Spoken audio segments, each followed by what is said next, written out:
হঠাৎ করে বট গাছ থেকে একটা বেল পড়লে কে আগে পাবে? অবশ্যই মেয়েটাই। আর আরেকবার বলেন দেখি। একটা বট গাছের নিচে 2 হাত দূরে একটা মেয়ে দাঁড়ায় আছে এবং 5 হাত দূরে একটা ছেলে দাঁড়ায় আছে। হঠাৎ করে বট গাছ থেকে একটা বেল পড়লে কে আগে পাবে? মেয়েটাই। আর শিওর? আরেকবার বলেন দেখি। এই যাবো। অবশ্যই মেয়েটাই। আর একটা বট গাছের নিচে 2 হাত দূরে একটা মেয়ে বসে আছে এবং 5 হাত দূরে একটা ছেলে বসে আছে। এখন বট গাছ থেকে হঠাৎ করে একটা বেল পড়লে কে আগে পাবে? বুঝি নাই কোশ্চেন। নতুন একটা বট গাছের নিচে 2 হাত দূরে একটা মেয়ে বসে আছে এবং 5 হাত দূরে একটা ছেলে বসে আছে। এখন বট গাছ থেকে একটা বেল পড়লে কে আগে পাবে? অবশ্যই মেয়েটাই। আর শিওর?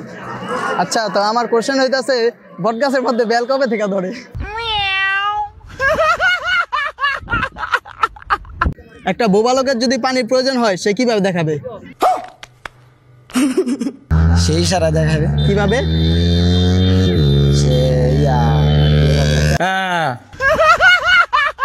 আচ্ছা, আর একটা অন্ধ লোকের যদি কেচির প্রয়োজন হয় সে কিভাবে দেখাবে? অন্ধ লোকের কেচি? হ্যাঁ, অন্ধ লোকের কেচি হইলে তো আপনার ইশারায় বুঝাতে। আচ্ছা, কিভাবে? তার তো আঙ্গুল দিয়ে করতে হবে। আচ্ছা ভাই, অন্ধ লোক কি কথা বলতে পারে না?